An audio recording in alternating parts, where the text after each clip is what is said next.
줄 수 있도록 부탁드리겠습니다. 그래서 단일 소재를 한 번에 말씀하시는, 그래서 가급적 5분 이내에서 단일 소재를 한 번에 끊어서 말씀하시고 또 발언하고 싶으면 다시 두 번째에 발언하실 수 있도록 논의의 진척을 위해서 이런 형식을 가졌으면 좋겠습니다.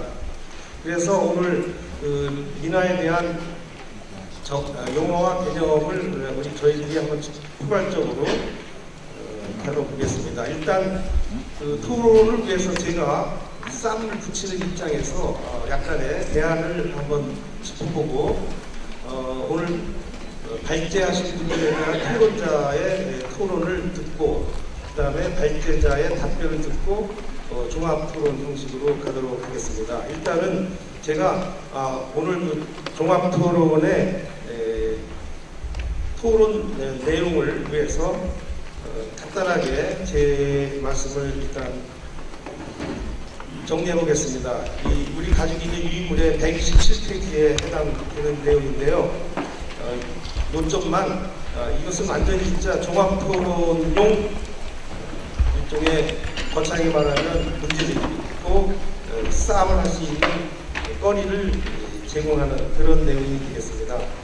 요지는 민화라는 이 용어이 어떻게 할 것인가 참 애물단지 같기도 한데 이 민화라는 용어의 출발이 야내기 문의 요식이기 때문에 저의 생각은 야내기 문의 요식 품에 저희들이 있는 한 민화라는 용어나 개념을 해결할 수 없다가 저의 첫 번째 생각입니다. 그래서 야내기 문의 요식을 이제는 극복해야 되겠다. 그런 의견입니다. 그래서 저는 야나기 문화의 요시를 좀 복사하고자 하는 그런 입장입니다. 그리고 그 뜻은 백지 상태에서 민화라는 용어나 개념을 다시 한번 원천적으로 짚어보자 하는 그 문제제기입니다. 야나기가 한 민화의 특징으로 문명성을 강조했습니다. 그래서 이 민화의 특징 중에 여러 가지 있는데 그 중에 문명성인데 문명성은 예를 들어서 발제자들이 발제 내용에 여러 가지 좋은 말씀을 많이 하셨는데 그 중에 한 두 가지만 중요한 점을 다시 짚어본다면 예를 들어서 도화서 화원이 그림을 비슷하게 똑같이 두 장을 그려가지고 하나는 궁중으로 갔을 때 또 하나는 자기 친지한테 갔을 때 어떤 게 궁하고 어떤 게 민화인가 이런 경계선 나는 게 최악의 이게 좀 적절한 비유일지도 모르지만은 그랬을 때의 경계선 이런 문제가 있는데 도화서 화원이 이 민간풍의 이른바 민화를 그렸을 때 당연히 익명성으로 가겠죠. 어떻게 자기가 등록을 받는 분이 자기 이름을 작가명을 밝히겠습니까? 그런 문제가 있고 또 대량 생산 체제이기 때문에 당연히 작가명을 표기하지 않았겠죠. 이제 이런 현실적 문제가 있을 것이고 또 하나 제가 여기서 강조하고 싶은 것은 지금 우리가 보는 민화의 상당 부분은 부분의 작가는 파승일 것이다가 저의 문제제기 중에 또 하나입니다. 실질적으로 에카르트의 한국미술사 책을 보면 스님한테 이 민화를 구입하는 그런 얘기도 나오고 또 제가 통도사에서 한 노승한테 직접 들은 증언에 의하면 사찰에서 민화 제작은 아니다 이런 말을 실제 있습니다. 그리고 조선 말기에는 억불숭유 사회였기 때문에 사찰 경제가 아주 극도로 피폐했던 그런 시대였지 않습니까? 그래서 각 사찰마다 그 경제적 자구책으로 여러 가지 사업을 도모하게 되는데 그 중에 단청 전문 화승이 민화를 제작하는 것은 지극히 자연스러운 일이었다라고 저는 지금 판단하고 있습니다. 그래서 몇몇 사찰에 특히 벼락하고 불려지는 이런 부분이 민화풍 작품들이 많지 않습니까?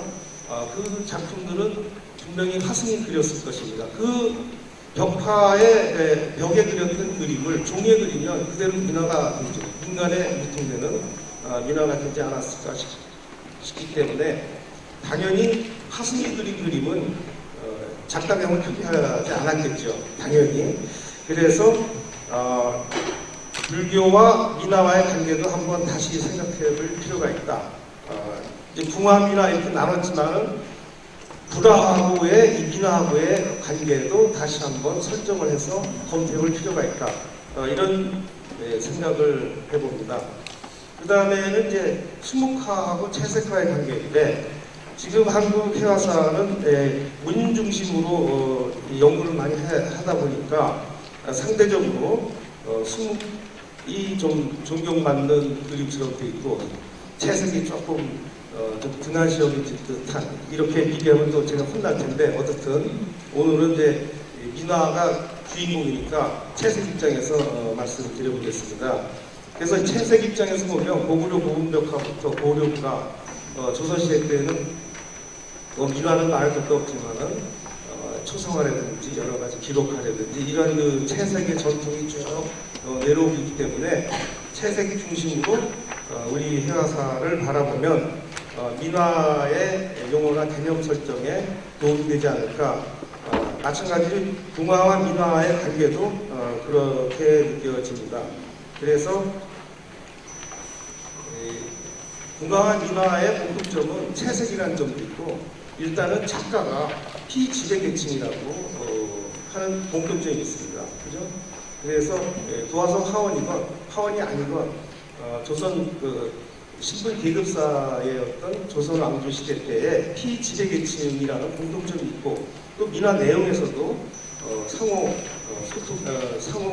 소재라든가 그림 방식이라든가 유통 여러 가지 측면에서 공통점이 너무 많기 때문에 붕화 민화의 그 양식적 특징을 나누는 것은 참 좋지만은 큰 틀에 민화의 용어의 대체어를 생각할 때 그것을 어떻게 분리, 통합할 것인가, 이런 문제를 한번 또 생각을 해봤습니다. 그래서 저의 요지는 134페이지입니다.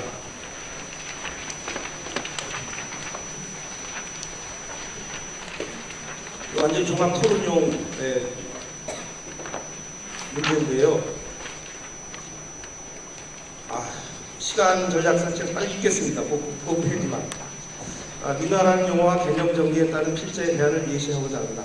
하나의 시안에 불과할지 모른다. 이 부분에서 다시 한번 강조할 것은 야나기 문혜유씨의 장벽을 타파하는 것이다. 무엇보다 민간, 민중회화의 의미로 명명된 민화라는 용어의 표기를 고려하게 한다.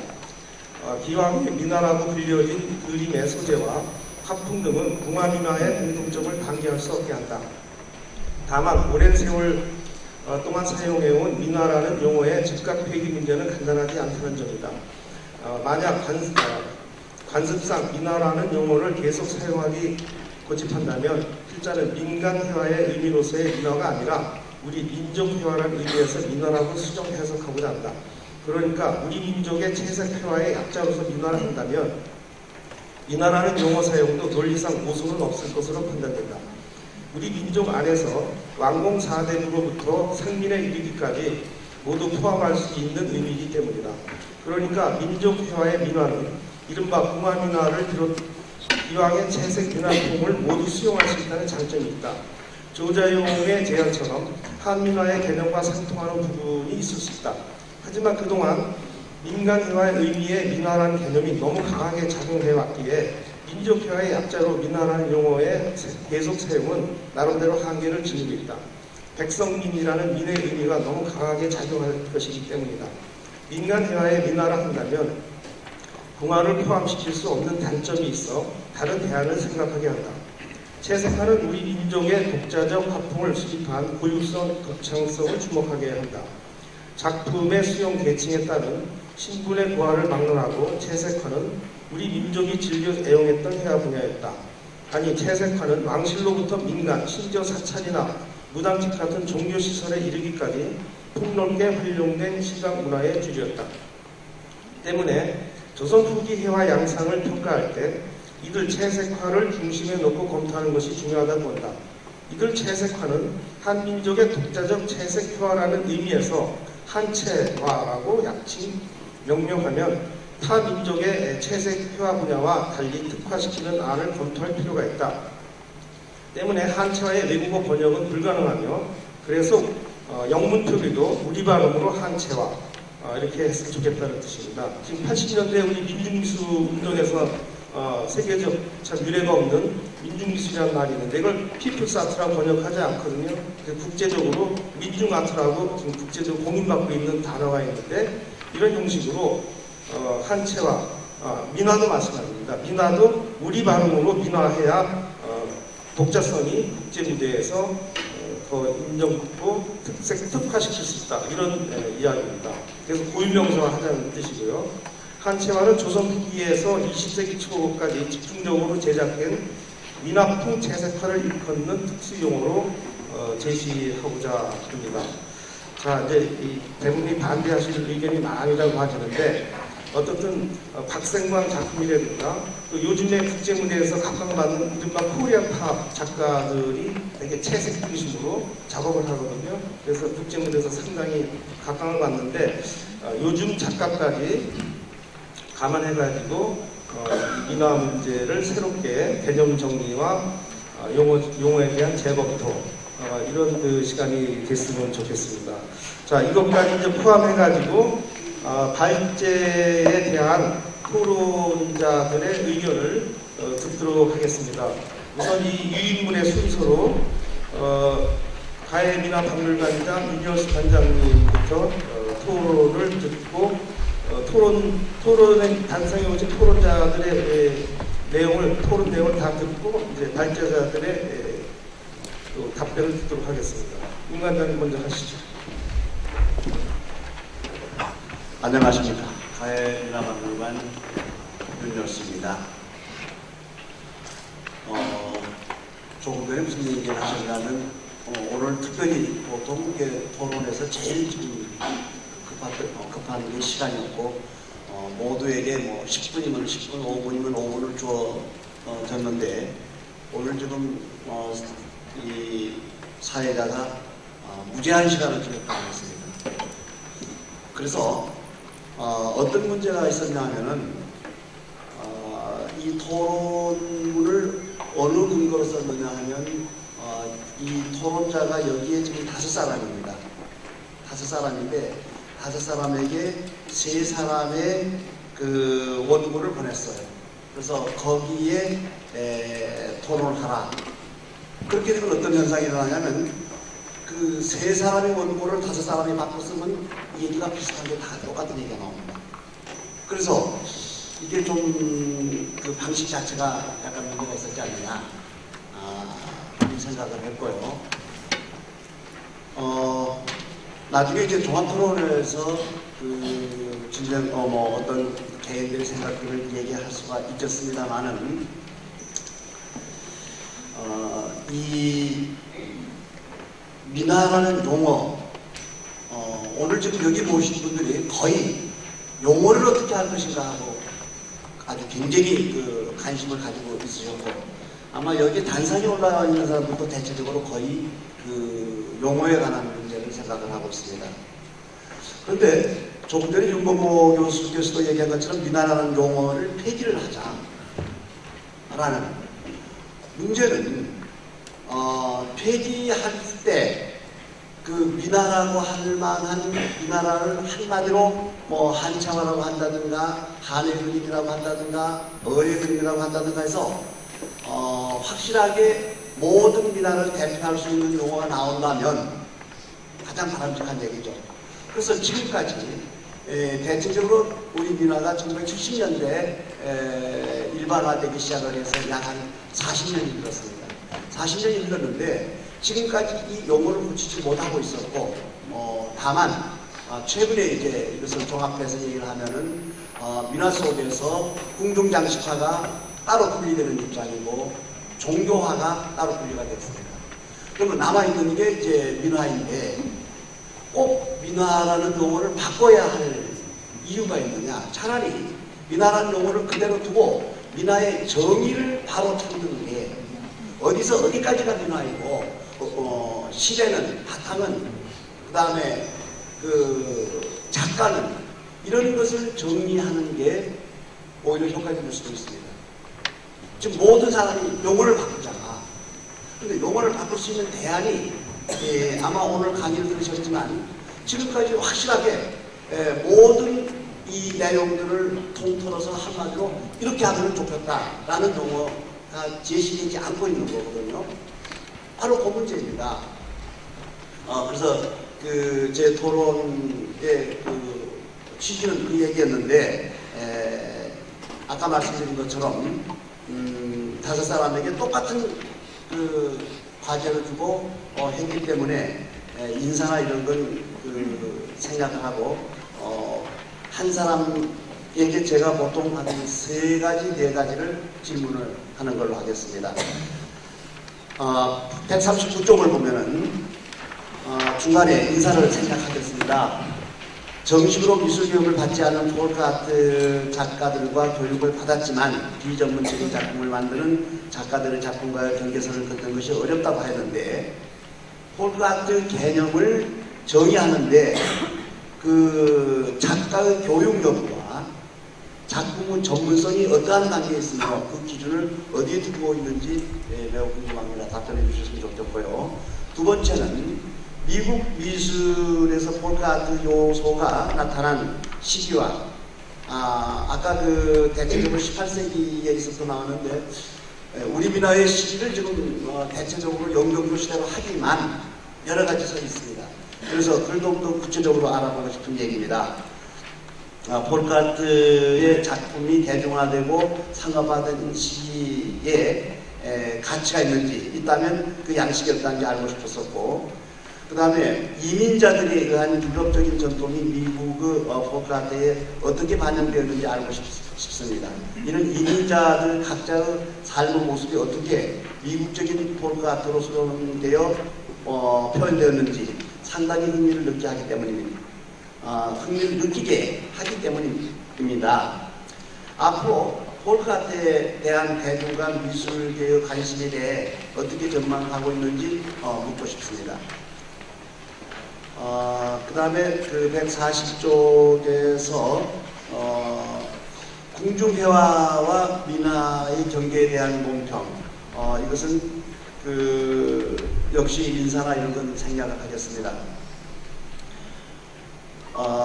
제가 알고 싶은 건 첫 번째, 2장에서 궁중회화와 민화의 전복과 변별 부분을 두고 민화는 정통회화를 익히지 않은 민간 화가들이 궁중에서 나온 그림을 모방하는 그림으로 보았습니다. 그렇다면은 모든 민화를 그렇게 볼 것이냐? 아까 동그란 표를 2개 만들어 가지고 다행히 일부분이라는 것을 확실하게 밝혔습니다. 그런데 조금 전에 윤범호 선생님이 말씀하신 것처럼 최근에 보면은 상당한 부분 민화들이 사찰용이었다는 게 나오고 있습니다. 특히 그 사찰의 단청에 18세기, 19세기경에 불사가 이루어졌던 데서는 완벽한, 아마 여기에 불교 미술을 전공한 사람들이나 일부 불교 쪽에서는 모든 그 사찰에 그려진 단청 문양이나 이런 것들을 아마 불교의 장엄으로 보실 텐데, 예를 들면 삼국지 연희도가 벽화에 나타납니다. 그건 어떻게 해석을 해야 할지, 또 별주부전 얘기가 나타나거든요. 그 별주부전 얘기는 사실 약간은 불교적인 인과응보와 관계된 내용으로서 볼 수가 있겠습니다. 그런데 이태백이 고래를 타고 하늘로 올라가는 그림 같은 민화 속에만 등장되는, 이건 완전히 민화 속에만 등장되는 거거든요. 불교하고는 전혀 관계없는 겁니다.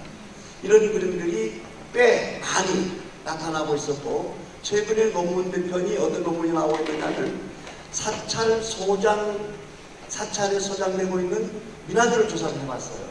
해봤더니 그 삼도 사찰만 대상으로 했는데 약 한 20점 이상이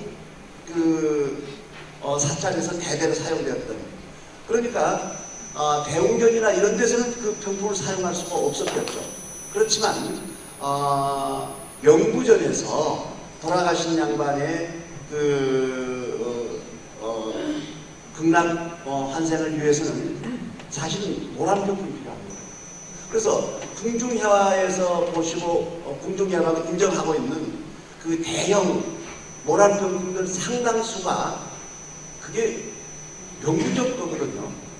지금은 남아있지 않습니다만 제가 1970년대 초에 그 사찰의 분화를 찍으면서 문경 대승사를 비롯해서 약 한 3군데서 그 대형 모란병풍을 명부전에서 봤습니다. 그 다음에 저 혼자 보는 게 아니고 그 칼스트롬이라고 하는 외국 친구하고 같이 다 기록을 했어요. 그걸. 기록을 해서 필름들이 남아있습니다. 그래서 이런 문제들, 그러니까 조금 전에 얘기한 것처럼 이것은 궁중의 영향을 받은 민화들을 일부라고 얘기했는데 오히려 그런 식으로 따진다면 사원에서 영향을 받은 민화가 훨씬 더 많을 거라는 저는 생각을 하고 있습니다. 그 다음에 그런 자료를 가지고 있습니다. 두 번째 얘기인데, 두 번째 얘기는 조금 요건 얘기가 다릅니다만, 이 개견 사호라는 그림이 아주 많이 나와요. 아마 민화 그리는 분들이 많이 그리시고 있는데, 이 개견 사호에서 여기서는 분명하게 닭, 개, 사자, 호랑이. 그런데 실제 사자를 그려서 붙여놓은 것은 없지 않습니까? 그 다음에 제가 그 질문을 상당히 많이 받았던 게 기록에 대체적으로 개견 사호가 많이 나온다. 근데 사자는 어디가 되냐? 이 문제. 근데 요것과 비슷한 게 하나가 뭐가 있었냐면 역시 그 궁중 장식화에서 어떤 게 나오냐면 십장생이 나옵니다. 십장생 사전 찾아보세요. 국어사전 찾아보면 국어사전마다 다 달라요. 어떤 것은 대나무가 들어가 있고 어떤 것은 산이 들어가 있습니다. 그래서 산이 들어가 있는 십장생은 그게 중국 영향을 받은 것이고 대나무가 들어가 있는 것이 순수 한국적인 걸로. 아직 이런 문제들이 완벽하게 뭐라고 그럴까 그 해석이 되지 않는 그런 부분입니다. 그러니까 아까 그 개견사호가 발표하실 때 나와서 이런 그 질문을 가지게 됐고요. 세 번째 그 민화의 수요자의 그 층위를 4가지 단계로 만들면서 양식, 화가, 이 수용층에 대해서 나눴는데 조금 전에 고현희 선생님께서는 어떻게 했냐면은 저층과 상층 2가지로 나눴어요. 그런데 그 윤진영 선생님께서는 상류층과 중간층, 서민층 3가지로 나누었거든요. 그러니까 결국 무슨 얘기냐면 이게 발표자들을 비롯해서 모든 게 일치되지 않은 용어에 대해서도 지금 일치되지 않기 때문에 우리가 이렇게 고민하고 세미나를 하고 있습니다만은 그래서 이 층위를 나누는 것을 상당히 이게 좀 생소할 뿐 아니라 문제점이 많습니다. 특히 민화의 그 수요층 때문에 층위를 어떻게 나눌 것이냐, 상층, 중간층, 서민층을 아주 확실하게 그렇게 해야 할 텐데 이런 것을 어떻게 나눴으면 좋을 건지를 여쭤봤고요. 그 다음에 네 번째는 1월 오봉도에 관한 얘기였습니다. 아까 그 화면에서 보시고 이 지금 여러분들이 가지고 계신 책에도 몇 쪽에 나오는데 그 대형박물관 그 모란도가 1월 오봉도가 나와 있었습니다. 그 오봉도 다시 보시면 그게 크기가 105쪽입니다. 105쪽에 보시면 영국박물관의 크기가 그 140cm, 그러니까 1m 10cm밖에 안 된다는 얘기예요. 그리고 98cm입니다. 그런데 이것은 사실은 이 그림이 영국에가 있지만 이게 많이 없어진 납폭이에요. 이거. 그러니까 납폭을 갖다 붙여놓은 겁니다. 이게. 또 하나는 이런 그 크기가 1m 좌우되는 것은 크기가 이렇게 작은 것들은 이게 궁중용이 아니고 사당에 있었던 용입니다. 역시 그 밑에 1월 부상도도 마찬가지입니다. 이게 원래는 둘이 떨어져 있던 거예요. 이거 둘이 떨어져 있는 것을 붙여놓은 겁니다. 그래서 마치 궁중에서 사용된 것처럼 되어 있는데 여기 2가지가 다 이건 사당용이었습니다. 그래서 궁중에서 대체적으로 1월 오봉도는 모든 것을 궁중에서 사용했던 걸로 생각을 하고 있는데 이건 사담론이었다는 걸 얘기를 하고 싶습니다. 그 다음에 그래서 네 번째 질문을 했고요. 그 다음에 이제 그 문인화와 민화의 경계에 대한 것도 간단하게 제가 좀 밑에 세 가지만 좀 말씀드리겠습니다. 민화 개념이 제기되던 1930년대 문인화에 해당되는 영역은 역사에서 위상을 잃어가고 있었고 근대 국가의 민족 개념의 도입 속에서 문인이란 계층의 계급은 이미지 자체를 상실했기 때문으로 보고 있었고 민화가 문인화를 대체하는 새로운 위선사조가 아니며 문인 계층의 소멸은 민족 개념의 도입이 원인이 아니라 사대부로서의 양반층이 양반층이 몰락했기 때문이 아닌가라고 생각을 했습니다. 민화의 개념과 문인화가 지향하는 이상의 상통성만을 얘기할 것이 아니라 그림의 양식이나 기법, 시대성 등의 상통성도 함께 다뤄졌으면 하는 아쉬움인데 그 문제에 대해서 좀 말씀을 해주셨으면 좋겠습니다. 그렇게 세 분에게 대한 질문이었습니다. 진행 발언 좀 해드리겠습니다. 제가 여기 이 토론문을 요청한 거는 발표에 대해서 세세한 거를 검토해달라는 얘기가 아니고 우리가 목적이 이제 민화란 무엇인가에 대한 논의이기 때문에 이걸 토론을 세세하게 해서 질문을 디테일한 걸 하면은 본질을 논의할 시간이 제가 없을 것 같은데 제 생각으로는. 그래서 그거를 관점으로 해서 민화 용어와 개념에 맞춘 질의와 토론. 그렇죠. 그걸 원고를 보고 우리 각 토론자들이 생각하는 민화는 무엇인가에 대해서 어떻게 생각하지 그거를 요청을 한 거지. 이 논문 자체 하나하나 이렇게 하면 지금 이게 시간이 엄청나게 3시간은 좀 모자랄 것 같은데. 그리고 지금 본질에서 벗어나가요. 좋은 지적이세요. 자, 그러니까 지금 저희의 주제가 민화란 무엇인가라는 큰 타이틀 아래 그 용어와 개념에 대한 문제이기 때문에 앞으로 발언하실 분들은 이 주제에 맞춰가지고 발언해 주시길 바라겠습니다. 가능하면 시간은 많이 드리려고 노력하고 있습니다만 추적해서 좀 발언해 주셨으면 고맙겠습니다. 그 다음이 진준현 서울대 박물관 연구원님 맞나요? 아니다. 그 앞부분에 강관식 한성대 교수님.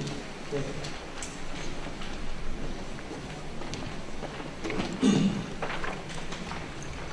안녕하십니까. 방금 소개받은 한성대학교 강관식입니다. 이렇게 좋은 곳에서 이렇게 좋은 시절에 좋은 발표를 많이 들어서 참 좋습니다. 특히 경주는 우리 민화의 원류입니다. 9세기 때 그림이 그려졌고 13세기에는 민화 담론이 시작됐던 그런 곳인데 여기에서 이렇게 거대한 민화 포럼이 열려서 반갑습니다. 앞으로 많은 발전이 있기를 바랍니다. 저는 말주변이 없어서 토론문을 읽도록 하겠습니다. 윤범 선생님께서 야나기의 품을 떠나지 않은 배팅을 하셨는데 그 배팅을 받고 쪽박을 차더라도 오리를 하겠습니다. 신화의 귀환 혹은 꿈의 범주 도라고 말할 수 있는 도는 항상적인 도가 아니고 이름 지을 수 있는 이름은 항상적인 이름이 아니다. 노자 도덕경 제1장 제2부 내가 그 이름을 불러주기 전에는 그는 다만 하나의 몸짓에 지나지 않았다. 내가 그 이름을 불러주었을 때 그는 나에게로서 꽃이 되었다. 김춘수 꽃. 세 편의 뛰어난 민화론을 읽고 두 편의 아름다운 시적 정원이 떠올랐습니다. 노자의 도명잠은 진리의 본질은 개념하기 어렵고 언어하기 어렵다는 뜻으로 읽힙니다. 김춘수의 함영송은 그럼에도 불구하고 개념적 언어적 존재일 수밖에 없어 그 유혹을 벗어나기 어려운 우리의 실존적 욕망을 보여줍니다. 우수한 들꽃들이 천지에 산지한 채 이름없이 피부지듯 유사일에 세간에는 수없는 그림들이 곳곳에 편지했을 것입니다. 하나의 몸짓에 불과했던 이 그림들을 야나기가 민화, 아마 민가라고 불렀을 겁니다. 야나기는 민가라고 부르자 그 그 그림들은 우리에게 다가와 처음으로 민화가 되었습니다. 그리고 민중에 의해서 태어나서 민중에 의해 그려지고 민중에 의해 사용된 그림이자 아무것도 의도한 바가 없이 자연에 맡겨서 불가사의한 아름다움을 지닌 그림으로 정의되고 신비화되며 야나기의 도와 꽃이 되었습니다. 탈근대와 탈제국을 꿈 야나기의 양심적인 시민사관으로 구성된 민화로는 민화의 헌정이자 문법이 되고 우리 그림이 이상적 본질로 내면화되었습니다. 우리 그림은 수련과 문화를 축복한 자연이 아니라 탈역사적인 원시의 자연으로 축소되고 하는데며 신비화되고 이상화되었습니다. 야나기에 의해 시민사관의 사생아로 태어난 민화는 해방 후 우리 그림의 적장자로 입수되고 탈중국과 탈봉건의 대종으로 격상되었습니다. 착종된 계보학을 바로잡고자 미술사학자들이 뒤늦게 고고학적 발굴에 나섰지만 지층이 파괴되고 진액이 지속된 지 오래되어 작업이 쉽지 않았습니다. 어려운 환경 속에서도 한편으로는 파원화가가 그린 궁중회화와 상류층이 사용했던 그림들이 지층을 걷어내는 해체 작업이 진행되고 다른 한편에서는 민화의 본질을 서민층이나 중산층이 사용했던 서민화가의 그림으로 한정하는 재구축 작업이 진행되었습니다. 그러나 세계에서 유래를 보기 어려울 정도로 독특한 조선의 정치제도와 사회제도, 하단 구조의 특성상 양자의 관계가 너무나 밀접했기 때문에 경계를 구획하기가 쉽지 않고 서민화가의 실체도 구체적으로 파악하기 어려웠습니다. 나아가 민화의 본질이 궁중회화나 문인화는 물론 중국회화의 저변화와 세속화로 드러나자 민화의 개념이 역사화되며 민화의 개념과 의상 자체가 흔들리는 상황이 전개되었습니다. 전 세계적으로 존재하는 다양한 민간회화의 실상과 그에 대한 인식의 축적도 이러한 상황을 더욱 부각시켜 주었습니다. 세 편의 뛰어난 논문은 이와 같은 상황의 전 단계 민화 연구에 가장 필요한 세 가지 연구 작업, 민화의 해체 작업과 재구축 작업, 세계화 작업의 좋은 사례로서 민화 연구를 한 단계 진전시키는 데 크게 기여할 것이라 생각됩니다. 이사장님의 부탁도 있었고 토론 중에 이제 논의가 구체적으로 될 것이기 때문에 2번은 세 분의 논문에 대한 구체적인 논평이라고 할까요? 제 소회인데 간단하게 말씀드리겠습니다. 머피 교수는 구체적인 사례를 실증적으로 연구하는 미국 연구의 장점이 잘 드러나서 관념적이고 추상적인 논의가 많았던 우리 민화 연구에 큰 도움이 되리라고 생각이 됩니다.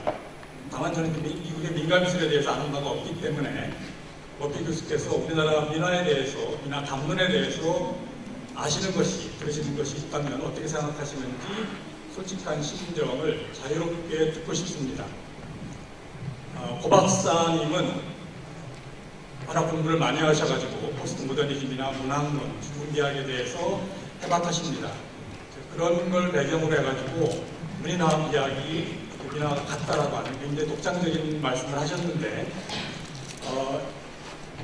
이런 질문을 하나 드리고 싶습니다. 자유롭고 진솔하고 꿈이 먹고 그런 점에서 그게 이제 문인화의 최고 미학입니다. 민화의 가장 핵심인데 용어상으로는 언뜻 비슷해 보이지만 제 생각에는 문인화에서 추구했던 그 미학은 가장 높은 단계입니다.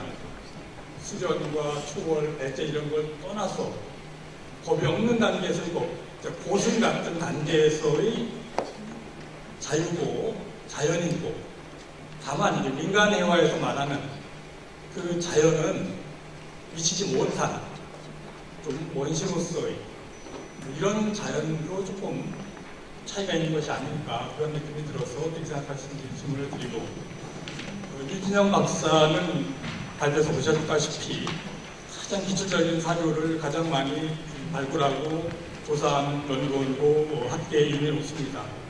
그래서 이제 굉장히 많은 걸 찾아가지고 민화를 좀 순수하게 서민화가가 그린 서민층과 중산층이 사용했던 그림으로 이렇게 재구축 작업을 하셨는데 민화를 재구축하든 해체하든 반드시 거쳐야 되는 가장 중요한 연구 작업 중에 하나를 오늘 스피킹 경우에서 발표하셨다고 생각이 듭니다. 다만 이 선생님 그 발표 중에 말씀하셨지만 서민화가라든지 중산층이라든지 가장 핵심 개념 자체가 추상적이고 관념적이고 비역사적인 개념이기 때문에 뭘 잡은 것 같으면서도 더 못 치는 것 같은 그런 느낌이 있다는 말씀. 그래서 느낌이 이제 어떻게 생각하시는지 여쭙고 싶습니다. 마지막으로 147페이지 3번을 읽으면서 마무리 짓겠습니다.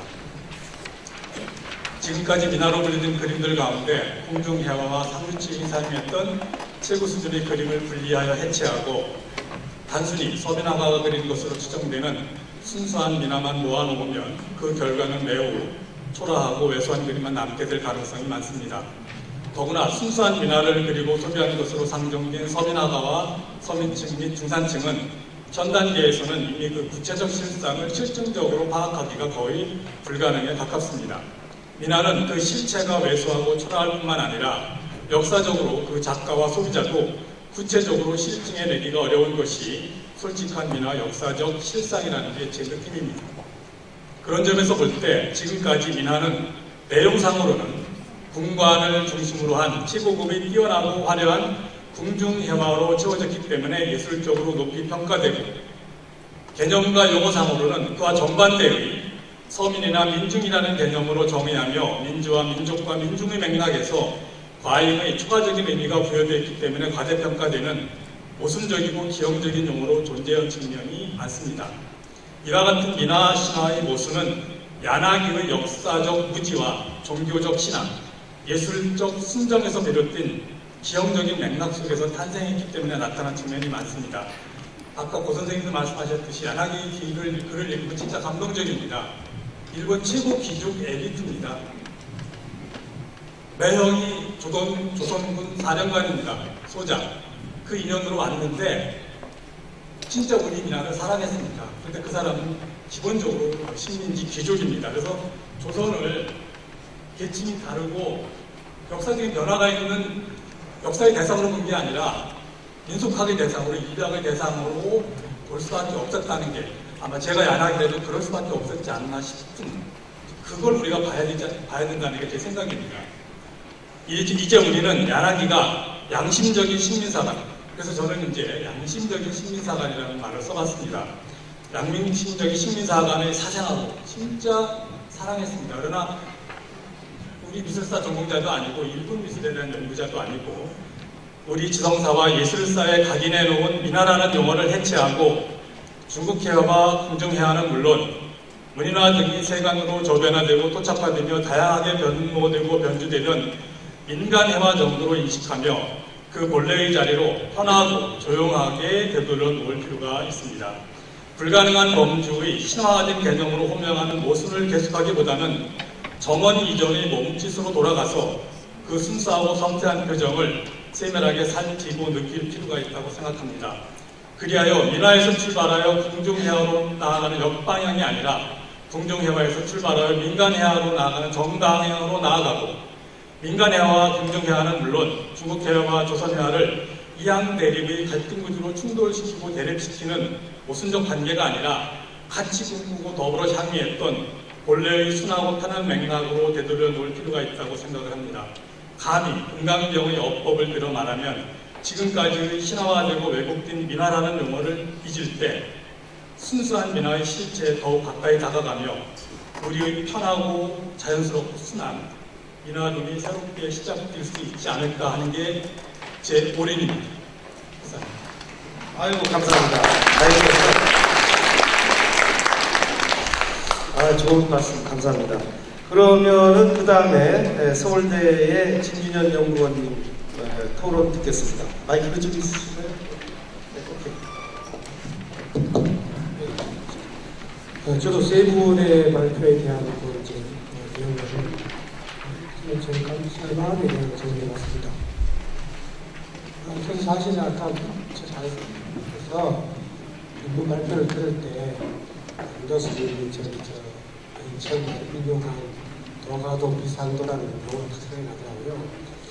근데 저는 세 분 발표 논문을 봤는데 토론문을 읽지 못하겠어요. 그래서 제 마음을 딱 집어서 아주 멋지게 표현해 주셔가지고 감사드립니다.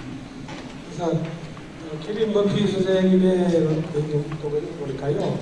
그분은 그 용어 문제가 민화의 폰카트라는 용어 문제가 우리나라의 미나 용어처럼 미국에서도 굉장히 이게 비슷한 용어가 구사가 많고 똑같은 문제들이 있는 것을 알게 되었습니다. 그러나 미국과 우리나라는 그런 역사적인 그런 사회적인 맥락이 너무나 다르기 때문에 미국에도 이런 데 있구나 하는 그런 흥미로운 그런 느낌은 있었지만 우리나라 민화와 관련해서 지적인 어떤 맥락이나 도움이 되지 않는 것 같습니다.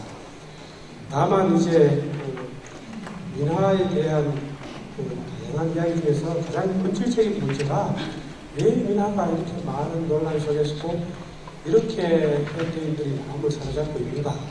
그 본질적인 가장 본질적인 말에서 보면은 트리머피 교수님의 가장 인상 깊은 말이 마지막에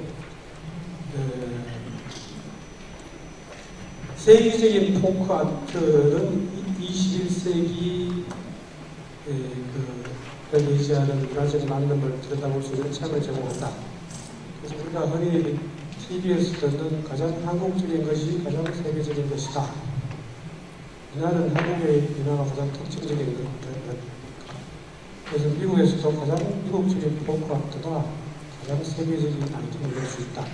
이런 점에서 포크 아트든 민화든 그것이 진정한 가치가 있다면 가장 미국적이고 가장 한국적인 동시에 세계적인 것이 되어야 된다는 그런 점에서 미국에서도 이 포크 아트에 대한 평가가 우리나라의 문화와 같은 맥락에 서 있다는 그런 아주 좋은 그런 표시를 받았습니다. 그리고 두 번째 윤진영 선생님의 공중회화 문화의 경계에는 사실 많이 논란되고 있는 공중회화 민화의 용어에 대한 논란의 핵심에 있는 문제인데요. 그래서 윤진영 선생님은 그냥 실천적인 태도로 공중회화의 구체적인 작품과 어떤 세부 중에서 가장 구체적인 작품과 사진 또 연도까지 제시하면서 그 대화 문학 경계를 아주 좀 이렇게 실천적으로 밝혔다고 생각합니다. 그러나 강가실 선생님 지적하신 대로 어떤 좀 실천적인 그 제시는 했지만은 어떤 본인의 생각이 좀 그래서는 잘 드러나지 않는 것 같아요. 그렇지만 이제 윤진영 선생님의 논문에서는 없는 내용이 오늘 제가 발표상에도 있더라고요. 이 발표상에는 이제 마지막에 이제 있는 부분이 민화에 대한 공중회화와 민화의 혼동상을 실천적인 예로서 이렇게 제시하고 그걸 뛰어넘어서 그런 역사적인 것을 보여받지 말고 21세기의 민화의 개념을 만들어 가야 된다 하는 글에는 쓰지 않았지만 오늘 마지막 부분에서 발표를 하고 많은 분들의 호응을 받은 교사로 보고 있다. 그래서 한번 고현희 선생님의 문화와 민화의 경계는요, 최근에 나온 제가 민화에 대한 글들 중에서 가장 새로운 시각에서 참신한 그런 많은 식사점을 주는 그런 좋은 창안이라고 생각이 됩니다. 우리나라와 민화라 그러면 사실 민화가 민중, 서민 그 그림이라고 연하기가 처음부터 이야기했다시피 우리나라는 그 반대점에 있다고 완전히 반대점에 있다고 지금까지 생각해 왔는데 고현희 선생님은 그것을 오히려 그 정반대로 생각되던 그 대척점에 있던 두 가지를 들어서 생각보다 많은 그 공통점이 있고 그리고 또 그것을 이야기함에 있어서 어떤 그 거시적인 관점에서 미시적인 실질적인 것이 아니라 그 정근 11세기부터 20세기 이르는 천년에 이르는 우리나라의 역사를 돌아보고 그 다음 20세기의 연합에서 제출된 우리나라 민화에 대한 그것이 거시적인 관점에서 어떤 전통시대 20세기까지 11세기에서 20세기까지 동양민화를 지휘했던 우리나라 담론이 이제 그 점차 소멸해 가는 역사적 맥락과 함께 또 우연히도 또 그 소멸해가는 그 시점에 민화라는 새로운 어떤 미술 담론이 나타나서 그것이 21세기까지 점점 커지는 상황을 의식적인 관점에서 잘 지적해 주셨다고 생각합니다. 그러나 역시 고현희 선생님의 글에 있어서 제가 좀 느끼는 어떤 의문은 강 선생님께서 이미 지적하셨다시피 여러 가지 우리나라와 미나의 공통점에도 불구하고 강 선생님이 벌써 지적하셨지만은 우리나라에서 똑같은 자연 솔직 담백이라고 해도 우리나라에서 추구하는 솔직 담백은 그 작가가 어떤 예술적, 철학적, 사색적 혹은 이제 북의 서원 같은 수련과 자기 도야를 거쳐서 의식적으로 깨어낸 마음으로 발굴하고 닦은 최고의 가치고 민화에서 드러나는 자연스러운 담백 솔직함이라는 것은 어떤 민간 화가들이 어떻게 보면은 어린아이의 순수함처럼 민간 화가들이 오히려 교육받지 않음으로써 자연이 드러나는 그런 천진함, 순수함, 그런 애들 수준이에요. 나쁘게 말합니다. 그렇기 때문에 그 공통점이 많지만은 그 민화의 그런 최고의 가치는 인정하고 여러 가지 공통점에도 불구하고 민화는 역시 계절점에 있다는 그런 성격도 강하다는 것을 다시 한번 강조를 해야 되지 않을까 그런 생각입니다. 네, 감사합니다. 다음번에는 경희대 김용근 교수님의 토론인데 근래에 민화와 간화와 민화라는 저서를 통해 가지고 새로운 그 용어를 제안을 하셨습니다. 이 토론문을 제가 언뜻 보니까 상당히 발언을 길게 하실 가능성이 보이는데 가급적 축약으로 몇 점만 좀 말씀해 주시면 고맙겠습니다. 네, 감사합니다. 경희대학교 김용곤입니다. 좀 공부하는 건 참 힘들고 어렵습니다. 해도 끝이 없는데 제가 일찍부터 존경하고 이 자리에 정말 빛이 나시는 안희준 선생님 그리고 허영환 선생님 정말 좀 뿌듯하게 지금 지켜보고 계시는데 좀 직접적으로 제가 좀 들어갈까 합니다. 민화 명칭에 대해서 그냥 이야기하죠. 그냥 뭐 다른 것보다도 이 자리는 좀 그것을 갖다 분명히 할 필요가 있으니까 물론 그 시작에 앞서서 이 자리에서도 끝까지 이렇게 지켜보는 여러분들 앞에 결론은 내릴 수는 없을 겁니다. 시간이 한참 흐른 후에 역사가 말해주는 그런 그 명칭이라고 생각합니다만은 일단 앞서 선생님들께서 이야기했던 그 야나기 문혜여시가 말하는 민화 참 매력이 있는 그 명칭입니다. 잘 만들어 놨습니다. 17살 야나기 문혜여시가 50일간 약 2달간의 한국 여행을 하면서 3권의 책을 읽고 한국 미술사의 책을 읽고 와가지고 도자기를 연구하다가 우리 그 민속적인 그림에 마음이 쏠렸습니다. 그로부터 시작해가지고 이것을 갖다가 어디에 그 일본의 그 민속적인 것과 비교할까 해가지고 어찌에 에마 도로에 이런 그 일본의 민속적인 그 그림을 갖다가 비교하면서 야 이거 민화적인 것이 좋지 않을까 이러면서 그때는 그 20세도 되지 않는 그런 상황에서 이렇게 됐다가 1937년 여러분도 그 유명한 그 민속 속에서 태어나고 그 민중에서 유통되고 그려지는 그런 그림들을 갖다가 민화로 하자. 단순하게 그 광희의 민을 갖다가 그냥 폭넓게 해석하지 말고 야나기 문혜여시가 생각했던 그 민은 우리가 생각하고 있는 그 민과 똑같다는 것이죠. 단지 그가 생각했던 그 민은 말씀 그대로 우리 서민들, 민중에 의해서 나온 그림들을 보고 이야기했던 것입니다. 다만 시작에 있어서 그렇게 했던 것이 많은 혼란을 야기시킨 것은 분명하지만 그 속에 우리가 이것저것 너무나 많은 것을 넣어버린 것이죠. 그곳에 전문가들의 공중회화도 들어가 있다는 것이죠.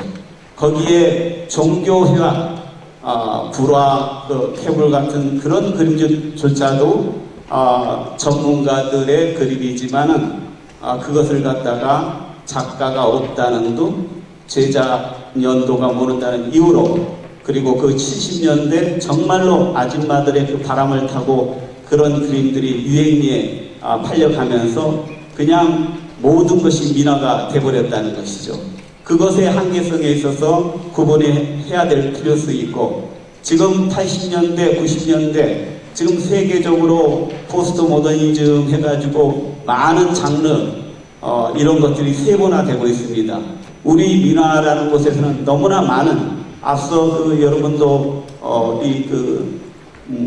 들었겠지만은 이야기, 소설, 또 일반 회화까지 그리고 종교적인 것까지 너무나 많이 포함되어 있기 때문에 구분하자는 이유고, 지금에 있어서 세계적으로 아시아의 그 문화가 이렇게 많이 반향을 일으키는 상황에서 특히 민화가 중국의 연간하고 또 일본의 발표했던 오즈의 우기요리하고 또 베트남의 태도하고 이런 민간 회화하고 이렇게 견주다 보니까 그 민화 속에 있는 정말로 빛나는 우리 관화적인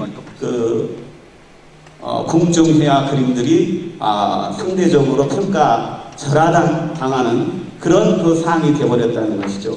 제가 구분하자는 이유는 다른 거 없습니다. 현 시대에 지금 개화기 이전까지의 상이라면 민화로 갖고 그 속에 이것저것 우리는 알고 있으면 되는 거예요. 그러나 그런 시대가 아니고 글로벌 멀티컬처링적인 것으로 오픈되었다 보니까 그 속에 우리 것이, 우리 문화가 그것이 평가절하당하는 거고, 그 요구하는 후학자들한테는 여러 면에서 모순을 가져다주는 결과를 가져왔기 때문에 이제 이쯤에서는 구분을 하자는 것이지 민화가 나쁘다, 잘못했다 절대 아닙니다. 우리 안희준 교수님 계시지만 90년대는 이것은 민화 속에 전통적인 민俗적인 그림이 있다. 그러나 좀 모순되긴 하지만 그냥 민화라고 해도 되겠다. 이런 때가 있었습니다. 좋다 이거죠. 그러나 지금의 상황에서는 그것을 분명하게 구분해가지고 연구를 해야 될 필요가 있다는 것이 계명대학교에서 아시아의 그 민간화가 이렇게 서로 간에 견주고, 또 민속박물관에서 이와 같은 동아시아의 민간화가 서로 견주는 상황에서 민간화끼리 견주자는 거죠. 우리의 그 궁중회하고 견주다 보면은 말이 안 돼버려요. 이것저것이 안 된단 말이에요. 그래서 중국의 몸신 그림에서 연화에서 민간 연화로의 그 경보가 이렇게 순차적으로 가져왔듯이 우리도 그와 같은 문배 그림에서 세화에서 민간 세화로든지 민화로든지 분명한 어떤 선을 갖고 임해야 되지 않겠느냐. 저는 그래서 구분하자는 것입니다. 그리고 관화라는 명칭은 상대적으로 도화소 하원의 그림만이 아니라는 것입니다. 하원들은 저기 그 오지에 있는 관화에서도 부목, 군, 현 이런 곳에서도 하원들이 딸려서 무수히 많은 그 관화의 그 전문가들이 그 생활에 필요한 그림들을 갖다 그렸다는 것이죠. 그 도화소 하원하고 또 일반 하원들의 그 접점에서 그려지는 것들 결코 궁중회화만이 아니라는 것을 제가 강조하고 싶고, 그래도 그 접점에서 좀 아우를 수 있는 것이 관화가 옳지 않은 것인가. 그리고 도화사라는 그 자체는 관화입니다. 관체입니다. 관사입니다. 우리 화원들은 관원이고요. 그래서 한때는 근세 때 우리 홍성표 선생님이 이야기했듯이 우리의 그 화원 그림을 했던 화관이다. 화관의 그림이다. 이렇게 표현할 수도 있습니다. 그거를 결코 따르는 건 아니지만 왜 그런 표현을 했느냐. 그것은 하나의 그 간원으로 갔기 때문에 그러지 않느냐. 그래서 제가 그 접점에서 가장 많은 이렇게 말을 함에도 불구하고 많은 것들이 모순을 가져다 주지만 그래도 일단은 화원의 그림까지 궁중회화의 그림까지 받아들일 수 있고, 저기 불교의 어떤 그 전문가 관공서가 하나로 봤듯이 공동의 것을 갖다가 이야기할 때는 개인적인 서민들이 아니고 민주주의 것이 아닌 것들을 갖다 모두 관하고 이렇게 일단 넣는다면은 일단 체계성에서는 하나의 큰 획을 긋지 않느냐 하는 시점에서 제가 관화, 민화로 일단 이렇게 구분하자 이렇게 제안하는 겁니다. 여러분들이 그냥 허심탄회하게 이 자리에서 좀 진지하게 한번 논하는 시간을 마련했으면 좋겠습니다. 어른들도 이렇게 계시는데 죄송합니다. 또 하나의 대학 제시가 있었습니다. 가나와 미나. 예, 좋습니다. 그러면 오늘 이 모임을 주재하시느라고 굉장히 애쓰셨는데 경주대의 정병모 교수님 토론해 주시죠. 예, 정병모입니다. 아까 그 강간식 교수님이 금강경의 그 어법을 빌어가지고 그 신화되고 왜곡된 미나라는 용어를 이제 이지라 이렇게 이제 말씀하셨는데 하여튼 그래서대로 미나라는 용어를 읽기에는 이미 현실적으로 하여튼 그 존재감이 너무 큰 것 같아요. 지금 오늘 한 300명 가까운 분이 하여튼 여기 오늘 경주까지 와서 하여튼 우리가 미나가 무엇인가라고 이렇게 고민하는 것 자체도 아마 우리가 그 미나에 대한 그런 존재감, 미나에 대한 어떤 우리의 그 애정이나 뭐 이런 것들이 강하다라는 걸 좀 생각합니다. 그래서 용어라는 것은 어떤 그건 변하고 그 현실에 그 근본한다고 믿기 때문에 다소 이제 모순이 있고 좀 어려운 문제가 있더라도 그런 현상 자체는 존중을 해야 된다는 게 좀 기본 입장입니다.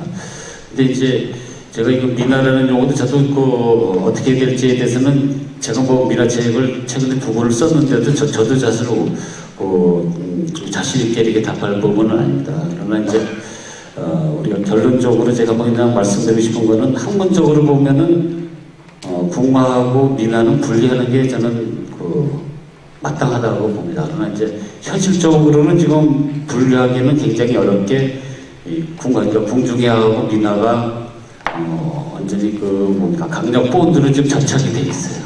그래서 현실적인 문제를 어떻게 해야 되느냐 하는 그런 것이 있고 그렇다 그러면 현실을 고려해가지고 이거를 이제 합친다 그러면 이제 뭐라 그래야 되느냐 하면은 더욱더 한마디로 하기는 어렵습니다. 그냥 국립정원박물관에 우리 전시시대에 있듯이 궁중해와 미나, 다시 말하면 궁화와 미나라고 하면은 되지만은 사실 그건 하나의 용어가 아니죠. 그냥 2가지 용어가 병절된 거고. 그 다음에 이제 백금자 선생님이 이제 채색화, 그리고 오늘 또 우리 윤봉구 선생님이 채색화에다가 조금 민족적인 색채를 조금 이렇게 덧붙여서 한채화라고 이렇게 하셨는데, 이런, 하여튼 그런데 그 채색화라는 문제는 어떤 문제가 있냐면, 궁화하고 미나는 약간 역사적인 이런 색채가 좀 강하지만, 채색화라는 용어는 조금 이게 드라이한 맛이 있어서 그런지, 외국에서는 이런 용어를 좋아하는데, 그러니까 우리가 이제 외국에서 좋아한다는 건 이제 채색화를 영어로 이제 데코레이티브 페인팅이라고 이렇게 백금자 선생님이 번역했는데 그거는 이제 여러 전시에서 그거를 이제 받아들여 수용하고 있지만은 그러나 이제 우리나라에서는 이게 채색화가 마땅함에도 불구하고 그 용어가 별로 이렇게 통용되고 있질 않아요. 그건 뭐냐면 이제 우리가 미나나 쪽에서 느끼는 그 묘한 민족적인 감성을 느끼게나 뉘앙스가 이 채색화에는 없기 때문에 이 용어가 저기 채택이 안 되고 있는 것 같아요. 통용이 안 되고 있는 것 같습니다.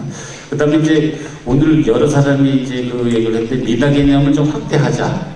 그러니까 단순히 서민회화를 줄이지 말고 아까 윤진영 선생님은 이제 피플 뭐 이렇게 얘기했고 피플 그리고 또 우리 윤범우 선생님은 민족의 회화 의미로 해서 이렇게 넓혀서 확대해서 아마 계속 사용할 수도 있다라는 또 그런 안이 이렇게 3가지로 아마 집중하게 될 것 같습니다. 그래서 저도 아마 이 셋 중에 하나를 선택하는 게 아마 맞지 않을까. 왜냐면 아까 케빈 머피 교수님도 말씀하셨습니다만 플레인이라는 말이 굉장히 합리적이고 합당하지만은 사실은 그 전부터 우리가 익숙해온 포크하트라는 말을 버리지 못하는 거란 말이에요. 그러니까 이 합리성이라는 거하고 또 현실성이라는 거는 또 이렇게 다릅니다. 그래서 우리가 단지 그 합리성으로만 그러니까 너무 학문적인 거로만 이렇게 갈 수 없는 문제가 미국도 있고 우리나라도 아마 있는 것 같아요. 그래서 그런 현실적인 문제를 어떻게 우리가 이제 이걸 해야 되냐, 처리해야 되냐 이런 문제가 있습니다. 그다음에 이제 거기 이제 전반적인 그 전체적인 생각이고요. 이제 부분적으로 이제 몇 가지 제가 들으면서 말씀드린 거는 우선 그 야나기 문해시 문제인데, 근데 사실 그 저는 여기 미나 가장 대중적인 한국적인이라는 그 책에서도 그 야나기 문해시에 대한 시각에 대해서 말씀드렸습니다만, 그 야나기 문해시의 그 민해론은 야나기 문해시의 어떤 고유 시각이라고 보지는 않습니다. 저는 그거는 이미 19세기 후반 그 유럽이나 또는 20세기 전반 미국에서 유행했던 그러한 뭐 페전트 아트나 그 포크 아트라는 그 개념의 그 번역이다. 다만 그걸 일본적인 상황에 맞게 번역한 거고, 또 그걸 뭘 의미하냐면은 그렇게 이제 이런 하루계층, 요새는 말하면 이제 대중문화입니다. 하루계층의 문화에 대한 관심을 갖고 그것의 어떤 가치를 인식하는 건 그 세계적인 형상이고, 그건 역사적인 그 대세. 그래서 지금도 이제 대중문화 시대 아닙니까? 그래서 그 자체가 초라하던 아니면 그것이 또 그게 화려하던 간에 거기에 대한 그 가치를 거기 가치에 대해서 우리가 그 인식하게 되는 거는 바로 이제 우리가 그 근대에 와서 일어나는 이러한 그 역사적인 그 대세 현상이라고 생각합니다. 그래서 오늘날 보면은 사실은 클래식의 문화보다 대중문화가 더 우위에 있잖아요. 우위에 있기 때문에 그런 점에서 그러한 역사적인 흐름 속에서 그 야나기 문해의식도 이러한 그 포크 아트의 번역으로서 이제 그 민예라는 일본적인 번역으로 민예라는 것을 쓴 거지. 그 야나기 문해의식만 집중 공격해서 되는 문제는 아닌 것 같아요. 만약에 그 민예라는 말이 마땅치 않으면은 포크 아트도 공격을 해야 되고, 또 그 이전에 그 페전트 아트도 공격을 해야 된다고 저는 기본적으로 생각합니다. 그 다음에 이제 윤진영 선생님의 그 서민 문제인데, 이거는 사실은 오늘 보여준 자료는 다 서울의 경우예요. 근데 서울의 경우를 갖고 미나 전체 또는 전국의 얘기를 일반화하기는 약간 그 조심스러운 면이 있지 않느냐. 예를 들어서 우리가 제주도 미나 같은 거를 보면은 제주도에 이제 이러한 얘기가 있습니다. 양반은 병풍 두른 듯하고 서민은 개똥 밟는 듯하다, 이런 예로부터 이제 제주도 사람들 사이에 내려오는 게 있는데, 그러니까 병풍이 양반의 상징입니다. 그래서 양반들만 병풍을 쓴 줄 알았더니 실제 그 민속학자, 제가 이제 제주도 미나조사회로 가보니까 민속학자들 얘기는 집집마다 병풍이 2점씩 있었대요. 근데 이건 100% 믿을 수 없지만 그만큼 양반의 병풍 문화가 저별화돼서 일반의 그 서민들도 어떤 그 병풍을 병풍의 그 문화를 수용했다, 적절히 받아들였다라는 걸 알 수가 있고, 그래서 그냥 그 우리가 중산층이나 아니면 그 양반이나 이러한 뿐만 아니라 일반 서민들의 어떤, 우리가 이제 물론 막연한 용어하고 아까 말한 뭐 비역사적인 용어긴 하지만은 지금 현재는 뭐 민간이든 서민이든 이렇게 막연하게 할 수밖에 없는 하여튼 그런 상황이에요. 왜냐하면 실증 자료가 너무 약하기 때문에 그 몇몇 자료를 갖고 그거를 일반화하기는 굉장히 어려울 것 같아요. 그래서 그런 측면이 있기 때문에 이거를 서울, 또 예를 들어서 우리가 또 윤 관장님이 연구한 또 뭡니까 저기 그 강원도 뭐 문자도 같은 경우도 보면은 반드시 그 양반집에서만 나오는지 그것도 한번 여쭤보고 싶은데, 그런 측면이 있기 때문에 우리가 전체적으로 한번 좀 봐야 된다, 이렇게 생각합니다. 그리고 그 윤봉보 선생님이 이제 그 미나를 그 민족의 그림 이렇게 말씀하시는데, 그렇게 되면 아까 그 케빈 머피 교수가 그동안 이제 미국에서 우리가 포크 아트를 보는 관점이 굉장히 국수적인 관점이었는데 이제는 세계주의적인 관점으로 이제 전환해야 된다, 이렇게 말씀을 하신 것 같은데, 그리고 또 민족의 그림을 미나라고 정의한다 그러면 문이나 또는 수묵화도 민족이 그리지 안 되는지 그것도 궁금합니다. 제 의견은 이것으로 마치기로 하겠습니다.